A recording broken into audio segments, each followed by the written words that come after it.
President Trump has nominated former Trump cabinet member and transition team member Linda McMahon to serve as his next Secretary of Education. Mrs. McMahon serves also as chair of the board of the America First Policy Institute. She's served in that position since 2021 and has been a longtime champion of school choice, not to mention a longtime personal friend and ally of Donald Trump, the man, the businessman, and the president. McMahon is an inspired choice to reimagine the government's role in education. The promise is to abolish the federal nanny state, botching our children's futures. And Trump is sending this veteran businesswoman in with a machete to chop down and put a long-awaited end to the Department of Education. The plan is to transfer power back to the states and cultivate nationwide school choice and homeschool initiatives. But of course, no good plan comes without resistance. School choice is being struck down across the country. Will the new Secretary of Education be able to get the chance to reform our sagging education system? In the words of Lucille Ball, if you want something done, give it to a busy woman to do it.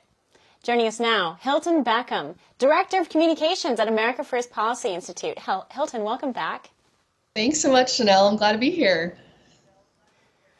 Well, I guess it's your boss, Linda McMahon. She is not an educator, but she ran for Senate twice in Connecticut. She was a member of Trump's cabinet running the Small Business Administration. I remember covering her back in those days.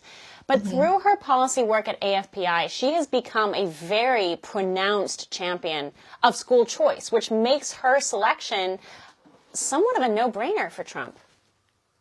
Oh, 100%. And if I can just sing her praises for 1 second, I've been here in DC for about 7-8 years now, and I have worked with all different political members and leadership from Capitol Hill to the White House to federal agencies. And Linda McMahon, both, as someone who's worked in the private sector and the public sector, and for as successful as she is one of the most kindest and most low maintenance people I have ever worked under. It actually surprises me because I feel like whenever I'm around her, I'm just like in the presence of greatness. And she's just one of the sweetest people you could ever meet. But she also had no tolerance, or has no tolerance, for BS. And that's why I think she's so perfect for this education role, because she has a very kind, soft heart towards students, and she's going to put them first, and she's going to not tolerate this status quo bureaucratic system that we have set up in DC that basically puts unions and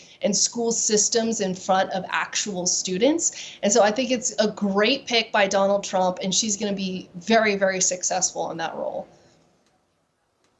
Well, not to mention, I mean, a lot of people know this, but some may not. She was as a businesswoman, she ran WWE for a long time. She helped turn it into a global powerhouse of an entertainment, company. She's extremely tough, and she has to be tough to deal with the personalities that were around her on a day-to-day basis, wrangling them into success.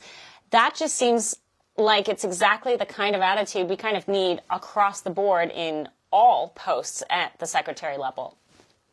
Yeah, I mean, you can see it in how Donald Trump picks his nominees. It's kind of weird to say, but I feel like Donald Trump follows in his own footsteps. He likes these outsider people who have real experience in the business world coming in and seeing all the waste, because we all know the way government runs, it's kind of like if there's a problem, you just throw money at it instead of actually fixing the problem and fixing, who's actually causing the problems. And Linda McMahon has that mindset. And I mean, I was homeschooled growing up, and, I was tirelessly made fun of it, all through my high school and college years. But I look back now and I'm so grateful for it, because I see how school systems are run, the public school systems, how it's infiltrated with the DEI.